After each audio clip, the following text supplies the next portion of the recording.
দুই নম্বরে হচ্ছে যে কুরবানি কয়দিন করা উত্তম, কুরবানি কয়দিন করা যায়, কয়দিন এর মধ্যে উত্তম দিন কোন দিন?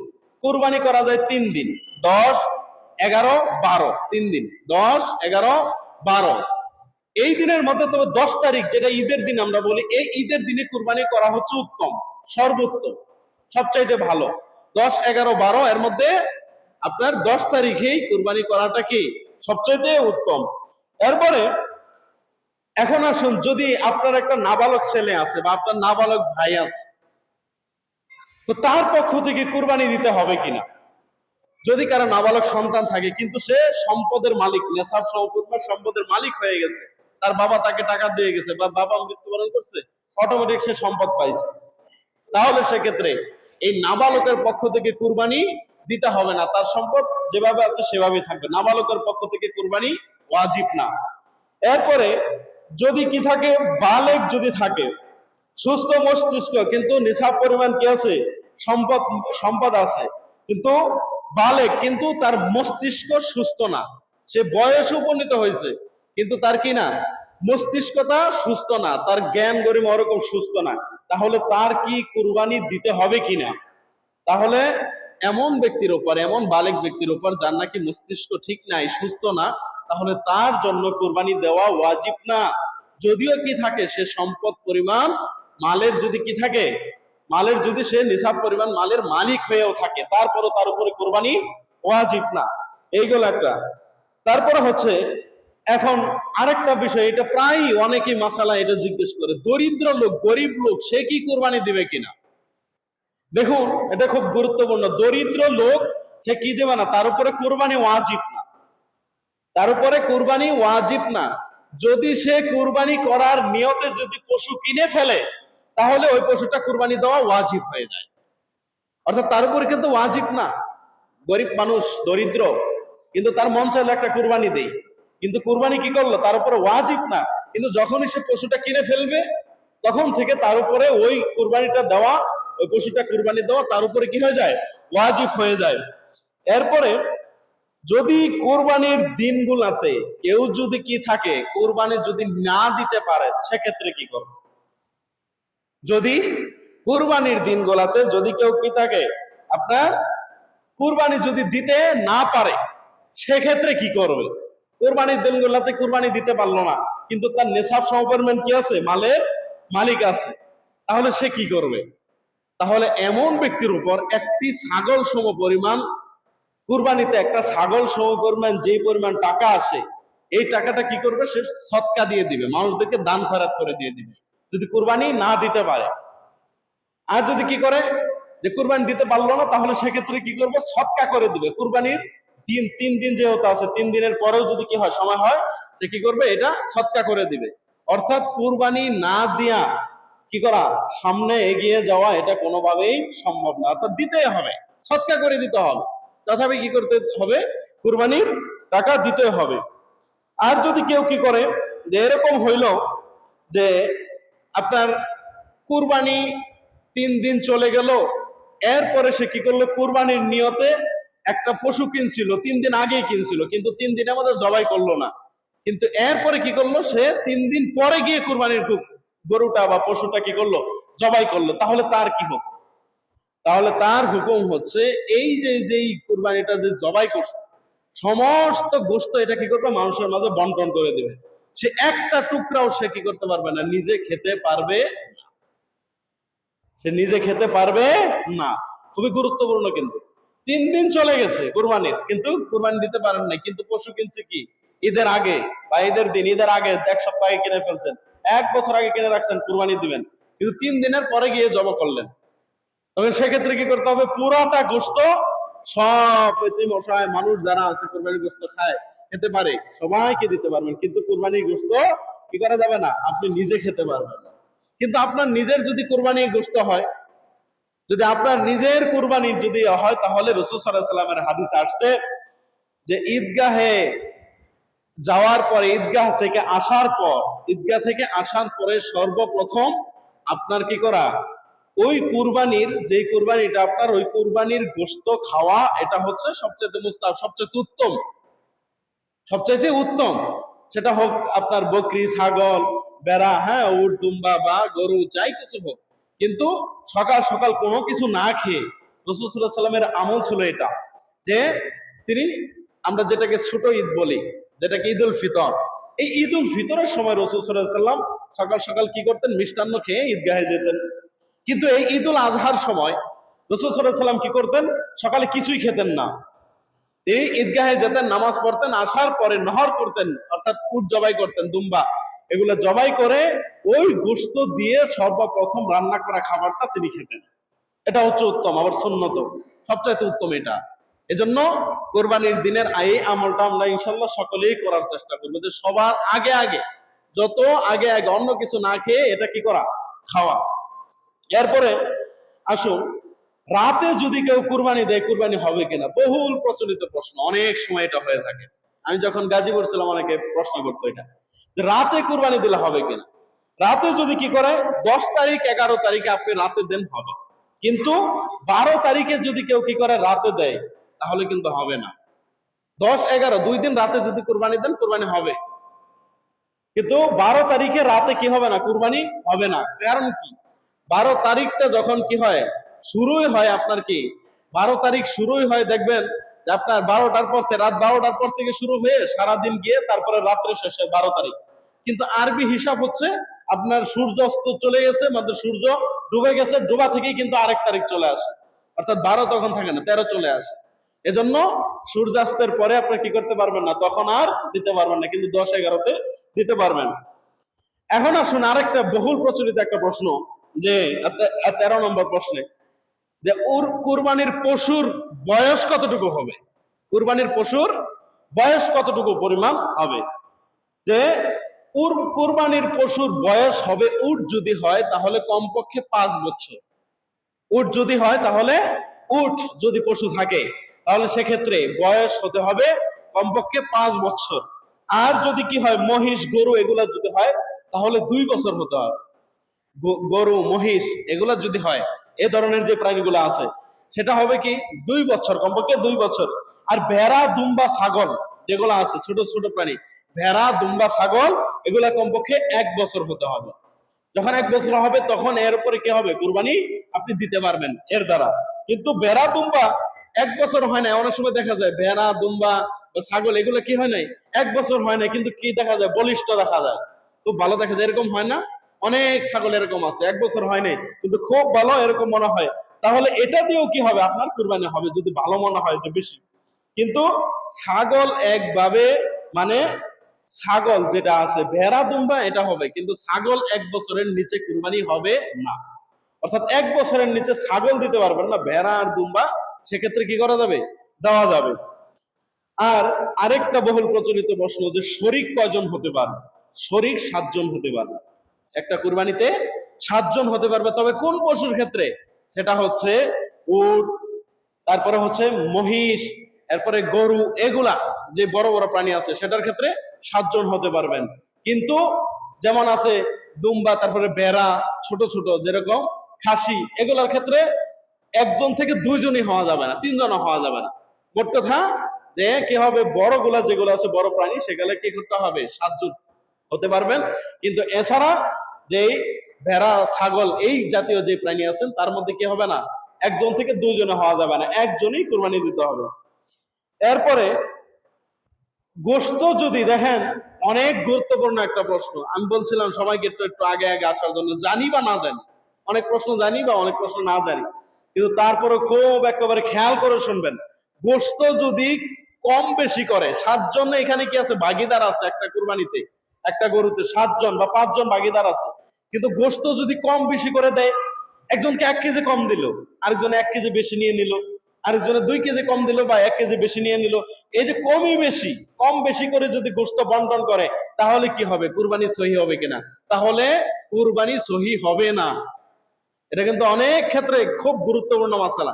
চিন্তা করে আমরা তো কুরবানি জবাব দিয়ে দিচ্ছি, আল্লাহু আকবার, বিসমিল্লাহ, আল্লাহু আকবার, হয়ে গেল মনে হয় আমার কুরবানি, না, এখনই শেষ না। গোশত বন্টন করবেন, শেষ পর্যায়ে পর্যন্ত চলে যাবেন, সেক্ষেত্রে আপনি কি হবে, সে পর্যন্ত আপনার এটা দীর্ঘ হয়। এজন্য গোশত কম বেশি করা যাবে না। একজন একটু আধা কেজি বেশি নিয়ে নিল, আধা কেজি আরেকজনকে কম, এটা হবে না। বন্টন করে আপনার কি করতে হবে, সমান সমান পাল্লা দিয়ে মেপে সমান সমান সবাইকে দিবে। এইগুলো একটা মাসালা। আর যদি শরিকদার, যখন 5 জন শরিক আছে, 7 জন শরিক আছে, এর মধ্যে একজনে যদি চিন্তা করে যে আমি গোশত খাওয়ার জন্য কুরবানি দিলাম, কি করলাম, গোশত আমার খেতে হবে, গোশত খাওয়ার জন্য কুরবানি দিলাম, তাহলে কুরবানি হবে কিনা? তাহলে কারো কুরবানি সহি হবে না। তাহলে কারো কুরবানি সহি হবে না, এই কুরবানি হবে না, এটা শুধুমাত্র পশুই জবাই করা হবে। এজন্য, কারণ কারণ কি করেন আল্লাহ তাআলা তোমাদের অন্তরের অবস্থা দেখেন, তোমার মধ্যে তাকওয়া কি পরিমাণ আছে, তুমি কি জন্য কুরবানি দিতেছো, তোমার মধ্যে তাকওয়া কি, এটা আল্লাহ তাআলা দেখেন, অন্য কিছু দেখেন না। যে আমার মনের ভিতরে যা আছে সেটাই আল্লাহ তাআলা দেখবেন, কিন্তু কি করবেন না, অন্য কিছু আল্লাহ তাআলা দেখবেন না। এই জন্য যদি কেউ গোশত খাওয়ার নিয়তে দেয় বা অন্য মানুষকে দেখানোর জন্য নিয়তে দেয়, তাহলে সেক্ষেত্রে কি হবে না, তার কুরবানি হবে না। এটা মনে মনে নিয়ত করতে হবে যে আল্লাহ তাআলা আমার উপর ওয়াজিব করেছেন, ওয়াজিবের স্বার্থে আমি কি করলাম, কুরবানি দিলাম, অন্য কোনো কারণে দিলাম না। এখন আসুন, যে কেউ একটা গরু কিনে ফেলছেন 1 লাখ 1.5 লাখ টাকা বা 60-70 হাজার টাকা দিয়ে কিনে ফেললেন, কিন্তু এটার মধ্যে কেনার পরে আপনি শরিক নিতে পারবেন কিনা, খুবই গুরুত্বপূর্ণ একটা মশলা না? কিনে ফেললেন আপনি, ধরেন 2 জনে কিনছেন, এর মধ্যে আরো একজন আপনি শরিক এটার মধ্যে অ্যাড করতে পারবেন কিনা, নিতে পারবেন কিনা? যদি বড় লোক মানুষ হয় তাহলে সেক্ষেত্রে পারবে, কিন্তু গরিব মানুষ যদি হয় সেক্ষেত্রে পারবে না। এটা কিরকম? যদি বড় লোক মানুষ হয়, সবসময় কি হয়, কোরবানি দিতেছে ওয়াজিব তার উপরে, এমন যদি লোক হয় তাহলে সেক্ষেত্রে কি করবে, তার উপরে কোরবানি আপনার, সে কি করবে, আরেকজন শরিক নিতে পারবে। কিন্তু গরিব মানুষ যে হয়, যার উপরে কোরবানি ওয়াজিব ছিল না, সে কি করলো, কোরবানি আপনার এমন ভাবে কি করলো, কোরবানির পশু ক্রয় করলো, সেক্ষেত্রে আপনার কি করতে পারবে না, শরিক নিতে পারবে না। আরেকটা প্রশ্ন, রোগ্ন পশু, রোগা, এই পশু দ্বারা কুরবানি হবে কিনা? রোগ্ন পশু দ্বারা কুরবানি হবে না, জায়েজ নাই। রুগ্ন পশু দ্বারা, অসুস্থ পশু, কিন্তু আপনি কুরবানির নিয়তে কিনে ফেলছেন, এখন অসুস্থ হয়ে গেছে, সেটা দিতে পারবেন, কিন্তু আপনি কিনলেনই রুগ্ন, রোগা, সেক্ষেত্রে কি হবে না, ওই কুরবানি, ওটা দিয়ে আপনার কুরবানি হবে না। কুরবানির পশু কেমন হতে হবে, হৃষ্টপুষ্ট, দেখতে জানি খুব সুন্দর দেখা যায়, ভালো, সেটা দিয়ে আপনার কি হবে, কুরবানি হবে। তো এরপরে শিং ছাড়া, শিং নাই এমন পশু দিয়ে কুরবানি হবে কিনা, এটাও একটা প্রশ্ন। শিং নাই, অনেক গরু শিং নাই, শিং ছাড়া কি হবে, এমন পশু দ্বারা কি হয় আপনার কুরবানি হবে কিনা? যেই পশুর শিং নাই, জন্মগত ভাবে, বুঝেন, জন্ম থেকেই যে পশুর শিং নাই, সেই পশু দ্বারা কুরবানি হবে। কিন্তু জন্ম জন্ম হওয়ার পরে শিং হয়েছিল, বড় হয়েছিল, কিন্তু কোথাও আঘাত খেয়ে কি করছে, শিংটা ভেঙে গেছে, মস্তিষ্কে আঘাত পাইছে, তাহলে ওই পশু দ্বারা কি হবে না, কোরবানি হবে না, ওই পশু দ্বারা কোরবানি হবে না। লেজ কাটা, কান কাটা, হ্যাঁ, এরকম কি থাকে, এইসব পশু দ্বারা কি হবে, কুরবানি হবে কিনা, এটা আরো অনেকে কি থাকে, বহুল প্রচলিত একটা প্রশ্ন। লেজ কাটা, শিং কাটা, হ্যাঁ, তারপরে কি কান কাটা, লেজ কাটা, এগুলা এগুলা দ্বারা হবে কিনা? দেখেন, যদি পশুর লেজ বা কান অর্ধেকের কি হয়, অর্ধেক বা তার বেশি যদি কাটা থাকে, অর্ধেক বা বেশি, লেজটা আছে এতটুকু, অর্ধেক, অর্ধেক কাকে বলে, এতটুকু, অর্ধেক বা বেশি যদি কি থাকে, তার যদি আপনার কাটা থাকে, তাহলে সেক্ষেত্রে কি হবে না, যদি কাটা হয় তাহলে সেক্ষেত্রে সেই পশু দ্বারা কুরবানি হবে না। আর যদি অর্ধেকের কম হয়, সেক্ষেত্রে সেটা দ্বারা কি হবে, আপনার কুরবানি হবে। অর্থাৎ অর্ধেকের যদি বেশি হয়, অর্থাৎ লেজ, শিং, এগুলা যদি, লেজ তারপর কান, এগুলো যদি অর্ধেকের বেশি বেশি যদি কি থাকে, কাটা থাকে, তাহলে এর দ্বারা কি হবে না, কুরবানি হবে না। অর্ধেকের কম যদি হয়, তাহলে সেক্ষেত্রে আপনার কি হবে, কুরবানি হবে। অন্ধ পশু দ্বারা, অন্ধ, যে পশুতে চোখে দেখে না, অন্ধ পশু দ্বারা কুরবানি হবে কিনা? অন্ধ পশু যেগুলোর দ্বারা কি হয়, যেটা চোখে দেখে না, কোনো কিছু হয় না, সেই পশু দ্বারাও কুরবানি হবে না। কারণ আপনি কুরবানি দিবেন, আপনার আল্লাহ তাআলা আপনাকে ওয়াজিব করছেন, যেটা ভালো পশু, হৃষ্টপুষ্ট, সেটা দেখে দেন, হয়তো একটু টাকা কম বা একটু বেশি, কিন্তু এমন কোন যেগুলোর মধ্যে সমস্যা আছে বা কোনো ধরনের সমস্যা দেখা যায়, সেই পশু দ্বারা কি হবে না, কুরবানি হবে না। আর দেখেন, অনেক, এটাও একটা বহুল প্রচলিত একটা প্রশ্ন, কুরবানির উদ্দেশ্যে কেউ একটা পশু কিনছে, কেনার পরে কি করলো, সে পশুটা আবার হারাইয়া গেল, সেক্ষেত্রে কি করবে? যদি হারাইয়া যায়, আমি নিয়ত করলাম কুরবানির জন্য, কি করলাম, 1 সপ্তাহ আগে বা 5-7 দিন আগে বা 10 দিন আগে আমি একটা পশু কিনলাম, কিন্তু পশুটা আমার বাড়ি থেকে হারিয়ে গেল, তো সেক্ষেত্রে আমি কি করবো, মাসালা কি? যদি ধনী ব্যক্তি হয় যে না তার টাকা ধন সম্পদ আছে, সে কি করবে, তাহলে আরেকটা ক্রয় করবে পশু, সে আরেকটা ক্রয় করবে। আর যে গরিব, যার উপরে পশু কুরবানি করা কি ছিল না, ওয়াজিব ছিল না, তাহলে এমন ব্যক্তির জন্য দ্বিতীয় আর কোনো পশু ক্রয় করতে হবে না। কিন্তু ধনী ব্যক্তি হলে আরেকটা ক্রয় করবে। তবে কেনার পরে যদি প্রথম পশু আবার যদি পাওয়া যায়, ধরেন আমি কি করলাম, আমি বড়লোক মানুষ, কিন্তু কি করলাম, আমি একটা পশু কিনলাম, কেনার পরে আমার প্রথম পশুটা আমি কি করলাম, পাইলাম, তাহলে সেক্ষেত্রে কি করতে হবে, তাহলে যদি ধনী ব্যক্তি হয় যে আরেকটা পশু কিনছিল, তার আরেকটা পশু কি করছে, পাইছি, তাহলে ধনী ব্যক্তি যদি হয় তাহলে সে কি করতে পারবে, দুইটা করা তার জন্য উত্তম। তবে একটাও করতে পারবে, সমস্যা নেই, একটা করলো আরেকটা সে বিক্রি করে দেবে, কোনো সমস্যা নেই। কিন্তু আর যদি গরিব ব্যক্তি হয়, যার উপরে কুরবানি ওয়াজিব ছিল না, কিন্তু একটা পশু কিনছে, কেনার পরে কি করলো, আরেকটা পশু যে তার হারাইছিল, ওই পশুটা কি করলো, সে পাইলো, তাহলে তার উপরে দুইটাই দেওয়া ওয়াজিব। কেন? কারণ তোমার উপর ওয়াজিব ছিল না, আল্লাহ তাআলা ওয়াজিব করে নাই, তারপরে তুমি কেন ওয়াজিবটা টেনে আনছো, আনছো ঠিক আছে, কিন্তু তুমি আবার আরেকটা কিনতে কিনতে গেছো, এখন তুমি ওই পশুটাও পাইছো, এই পশুটাও, দুটোটা কি করবা, তোমার একসাথে দিতে হবে। এটা হচ্ছে ইসলামের বিধান। তারপরে দেখেন আরেকটা বহুল প্রচলিত প্রশ্ন, যে গর্ভবতী পশু দ্বারা, গর্ভবতী অর্থাৎ যে গাভী মানে ভরে গেছে পেটে বাচ্চা, এই গাভী দ্বারা কি আছে আপনার কুরবানি করা জায়েজ আছে কিনা? হ্যাঁ, জায়েজ আছে। কি আছে? জায়েজ আছে। আর যদি পশু জবাই করার পর যদি দেখেন পেটের ভিতরে বাচ্চা, তাহলে ওই বাচ্চাটা কি করবে? যদি আপনার পেটের ভিতরে যদি বাচ্চা দেখে, তাহলে কি করবে? তাহলে ওই বাচ্চাকেও কি করতে হবে? জবাই করে দিতে হবে। তবে এখানে আবার আরেকটা আছে, যে গর্ভবতী পশু, যে পশু আপনার কি আছে, যে আপনার জবাই করা জায়েজ আছে, তবে জবাইয়ের আগ মুহূর্তে যদি দেখেন যে বাচ্চাটা মানে প্রসব হবে বা প্রসব অবস্থায় উপনীত, তখন কি করবেন? কিন্তু কুরবানির তো সময় এসে গেছে, হয়তো বা আপনি একদিন অপেক্ষা করলেন বা একদিন অপেক্ষা করেন না, কিন্তু সময় হয়ে গেছে, তাহলে সেক্ষেত্রে কি করবেন? তাহলে সেই পশুটাও কি আছে আপনার জবাই করা জায়েজ আছে, তবে মাকরু। মাকরু কাকে বলে? অনুত্তম। মাকরু কাকে বলে? যেটা অনুত্তম। ঠিক আছে, অর্থাৎ যেটা প্রসব হবে, বাচ্চা প্রসব হবে এমত অবস্থায়, তাহলে ওই কুরবানি, ওই গরুটা কুরবানি করা জায়েজ আছে কিনা? জায়েজ আছে, তবে সেটা কি? মাকরু। আরেকটা প্রশ্ন, যে পশু ক্রয় করার পর যদি এমন কোন দোষ দেখা যায় যে দোষগুলো থাকলে কুরবানি হয় না, তখন করণীয় কি? তাহলে এর দ্বারা কুরবানি কি হবে না? জায়েজ হবে না।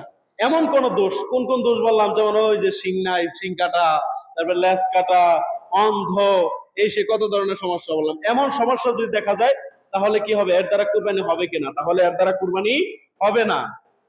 এখন আরেকটা দেখুন, যে কোন পশু, যেমন আপনি কোন পশু কি করলেন, ক্রয় করলেন, ক্রয় করার সময় জিজ্ঞেস করলেন বয়স কত? এমন মাসালা আমি গত বছর আলহামদুলিল্লাহ সম্মুখীন ছিলাম, যে আপনি কোন পশু ক্রয় করলেন, ক্রয় করার সময় আপনি কি করলেন, বয়স কত জিজ্ঞাসা করলেন বিক্রেতাকে, বয়স কত ভাই? সে কি করলো, বলে দিল যে বয়স কি 2 বছর, কিন্তু মূলত কি সেই পশুটার বয়স কিনা 2 বছর না, তাহলে করণীয় কি? কুরবানি হবে কিনা?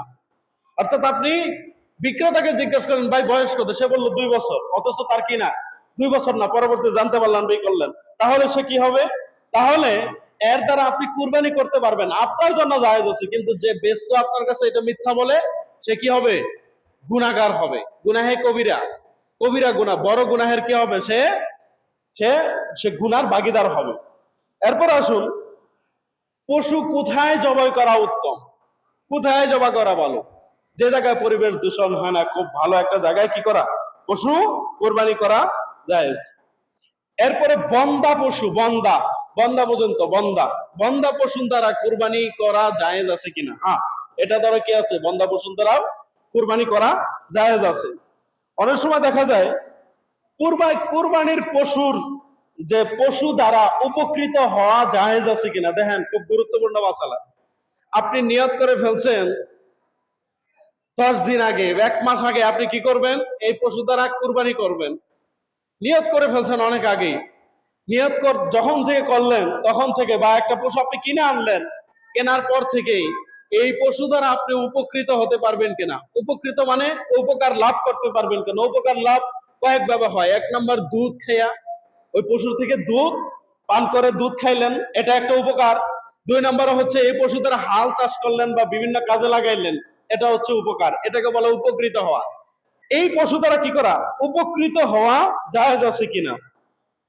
উপকৃত হওয়া জায়েজ আছে, কিন্তু আপনি কি করতে হবে, এর যে পারিশ্রমিক, ধরেন আপনি কি করলেন, যে পারিশ্রমিকটা আছে, হাল চাষ করলেন কিন্তু উপকৃত হলেন, তাহলে এর যে পারিশ্রমিকটা আসতো, এই পারিশ্রমিকটা আপনার কি করতে হবে, সেই পরিমাণ টাকা আপনার সদকা করে দিতে হবে। অর্থাৎ এজন্য কি উপকৃত হওয়া জায়েজ নাই, এক কথাই হলো, মোট কথা হলো একটাই, উপকৃত হওয়া জায়েজ নাই। কিন্তু আপনি যদি উপকৃত হয়েই ফেললেন, উপকার নিয়ে নিলেন, তাহলে এর যে পারিশ্রমিক আসতো 500 টাকা বা 1000 টাকা 400 টাকা, তাহলে এই টাকাটা আপনার সদকা করে দিতে হবে। এই টাকা আপনি আর কি করতে পারবেন না, ঘরে রাখতে পারবেন না। বহুল প্রচলিত আরেকটা প্রশ্ন, কুরবানির দুধ, কুরবানির পশুর গাভীর দুধ খাওয়া যাবে কিনা, বা খাইলে পরে কি অবস্থা, এই দুধ দ্বারা দুধ দহন করা যাবে কিনা, কেমনে কি, এগুলো একটা একটা কি আছে, প্রশ্ন আছে। কিছুদিন আগে, কয়েকদিন আগে আমি এটার সম্মুখীন হয়েছিলাম যে কুরবানির দুধ দহন না করাটাই হচ্ছে উত্তম। যদি এমন দেখেন ওলান যে এমন হয়ে গেছে, এখন যদি কি হয়, এটার দ্বারা এই ওলানটাকে, যে এখন যদি দুধ যদি না, যদি এর থেকে যদি না করেন, যদি যদি যদি না দহন করেন, তাহলে গাভীটার কষ্ট হয়। সেক্ষেত্রে আপনি দাবি করেন, কি করেন, দহন করেন। কিন্তু এই দহন করা দুধটা কি করতে হবে, আপনার সৎকা করে দিতে হবে, অর্থাৎ দান করে দিতে হবে, সৎকা করে দিতে হবে। আর যদি ভুলে যদি আপনি নিজে যদি কি করেন, দুধটা যদি পান করে ফেলেন, যেটা কুরবানির জন্য পশুই করছেন, এই দুধটা যদি পান করেন, তাহলে যেই পরিমাণ পান করছেন সেই পরিমাণ টাকা যত আসে, 1 কেজি হইলে 80 বা 100, যে কয় টাকা আসে, বা আধা কেজি হইলে 40 টাকা, যেই পরিমাণ টাকা আসে সেই পরিমাণ টাকা আপনার কি করতে হবে, সৎকা দিয়ে দিতে হবে, অর্থাৎ উপকৃত হতে পারবেন না, এক কথায়। যদি আরেকটা প্রশ্ন, একজনের 7 জনে 5 জনে মিলে কি করলো, একটা পশু ক্রয় করলো, করার পরে এর মধ্যে থেকে একজন মারা গেল, তাহলে সেক্ষেত্রে তার ভাগটা কি করবে? তার যেই বাড়ির যে মালিকানার যে লোকগুলা আছে, তার শরিক আছে যারা আছে, তার আত্মীয় স্বজন যারা আছে তার বাড়ির, তারা যদি চায় তাহলে তার ভাগটা কি করতে পারবে, নিয়ে নিতে পারবে। আর যদি না চায়, যে না ঠিক আছে থাকুক, যে সে কি করছিল, কোরবানির টাকা দিয়ে কি করছিল, কোরবানির জন্য টাকা দিছিল, ঠিক আছে থাকুক, আপনি কি করেন, কোরবানি করে দেন। অর্থাৎ যা চাইবে তারা কি করতে পারবে, তাই করতে পারবে। আর যে মৃত ব্যক্তির পক্ষ থেকে, মৃত ব্যক্তির যে নাকি মারা গেছে, তার পক্ষ থেকে কোরবানি করা যাবে কিনা? হ্যাঁ, করা যাবে। মৃত ব্যক্তির পক্ষ থেকে কি করা যাবে, করা যাবে। তবে যদি ওসিয়ত করা যায়, খুব ভালোভাবে খেয়াল করেন, যদি ওসিয়ত করে দেয়, অমক আমার জন্য কি করিস, একটা কুরবানি দিয়ে দিস, টাকা পয়সা তার কম নাই, বহুত টাকা আছে, প্রত্যেক বছর বছর আমার জন্য কুরবানি দিয়ে দিস, তাহলে কি করা যাবে, তাহলে তার জন্য কুরবানি আপনি দিতে পারবেন, কুরবানি দেওয়া যায়, দিতে পারবেন, দিবেন। কিন্তু তার গোশত, এক টুকরা গোশত আপনি কি করতে পারবেন না, খেতে পারবেন না। তার যে গোশত আছে, গোশতটা কি করতে হবে, আপনার এরকম ভাবে সৎকা করে দিতে হবে। আর যদি ওসিয়ত না করে, কিন্তু আপনি, আপনার বাবা মারা গেল, তার নাম আপনি দিয়ে দিলেন, ওসিয়ত করে নাই, এরকম ভাবে বলে দেন এই অমক আমার নামে কুরবানি দিস, এরকম বলেও জানায়, ওসিয়ত করে নাই, সেক্ষেত্রে আপনি গোশত খেতে পারবেন। দুটো কিন্তু ভিন্ন হয়ে গেল। ওসিয়ত করলে খেতে পারবেন না, ওসিয়ত যদি না করে আপনার পিতার নামে দিলেন, তাহলে সেক্ষেত্রে খেতে পারবেন। 3 দিনের বেশি গোশত রাখা যাবে কিনা, অনেক একটা প্রশ্ন। অনেকেই বলে যে না, 3 দিনের বেশি রাখা যাবে না। 3 দিনের বেশি যত দিন ইচ্ছা ততদিন গোশত রাখতে পারবেন, কোনো সমস্যা নাই। যতদিন ইচ্ছা আপনি ততদিন রাখতে পারবেন। তবে সেক্ষেত্রে একটা কথা হলো, দেখেন, কুরবানি এটা হচ্ছে আল্লাহ তাআলার পক্ষ থেকে। আল্লাহ তাআলা এটা আপনার উপর ওয়াজিব করেছেন, বিধায় আপনি দিতেছেন। অন্যান্য দিন তো কেউ তো কুরবানি করে না, এই দিনটাতেই শুধু কুরবানি করে। খুব খেয়াল রাখবেন, আপনার বাড়ির আশেপাশে যারা আছে, এতিম, অসহায়, গরিব, বা আপনার এখানে থাকে বা যা কিছু করে, তাকে কি করা, কিছু দেওয়ার জন্য। অনেক মানুষ আছে সমাজের ভেতরে, অনেক মানুষ, একটা সমাজ এমনিতে গঠিত হয় না, গরিব, ধনিক, ছোট লোক, বড় লোক, সব ধরনের মানুষ দিয়ে কি হয় একটা সমাজ, একটা রাষ্ট্র। এখন আপনি খাইলেন, আপনার বাড়ির পাশে আরেকজন খাইলো কি না খাইলো সেটা জিজ্ঞাসা করার দরকার নেই, কিন্তু আপনি কি করেন, আগে আগে তাকে দিয়ে আসেন। কারণ এটা এমন একটা দিন, এই কুরবানির দিন, দুইটা ঈদের দিনই হচ্ছে আল্লাহ তাআলার মেহমান সবাই। অর্থাৎ আপনি খাওয়ালেন, আপনার মাধ্যমে কি করলেন, অর্থাৎ আল্লাহ তাআলা কি করলো, তাকে খাওয়ালো। অর্থাৎ আল্লাহ তাআলার মেহমান সবাই। আপনার বাড়ির আশেপাশে যে আছে তাকে কি করবেন, আপনি নিজে গিয়ে দিয়ে আসবেন। হোক সে মধ্যবিত্ত, বড় লোক বা গরিব, যেই লোকে হোক না কেন, সবাইকে আপনি কুরবানির ঈদটা কি করেন, কুরবানি গোস্তটা সবার মাঝে ভাগাভাগি করে দেন, সবাই নেন। এমন যেন না হয় যে না আমি খাইলাম কিন্তু আমার বাড়ির পাশে আরেকজন রইলো, বা এরকম চিন্তাও করলাম না, চিন্তাও আনিনি, এরকম যেন কখন না হয়। গোস্ত আপনি রাখতে পারবেন, সমস্যা নেই, যতদিন মন চায় ততদিন। কিন্তু আপনার আশেপাশে যারা আছে, যেহেতু আল্লাহর মেহমান সবাই, সবাইকে যতটুকু পরিমাণ, 1 কেজি হোক, 2 কেজি বা 1.5 কেজি, যতটুকু পরিমাণে হোক না কেন, একজন আরেকজনকে কি করা, দেওয়া। আর এই দেওয়াটাতে আল্লাহ তাআলা কি করেন, অনেক অনেক খুশি হন। এরকম না যে আপনি দিলেন আপনার কমতি হয়ে গেল, না, আল্লাহ তাআলা কি হন, অনেক অনেক খুশি হন। তো যাই হোক, প্রায় কতগুলা 20-30টা মনে হয় মাসালা বলছে, আরো অনেক অগণিত মাসালা আছে। তো যাই হোক, এতক্ষণ পর্যন্ত যে সকল আলোচনা করলাম, যে সকল মাসালা মাসাইল গুলো আলোচনা করলাম, আল্লাহ তাআলা আমাদের সবাইকে বোঝার, মানার এবং আমল করার তৌফিক দান করেন। সকলে বলেন আমিন। ওয়া আখিরি দাওয়ানা আলহামদুলিল্লাহি রাব্বিল আলামিন। যারা সুন্নাত করেন, যারা সুন্নাত করেন।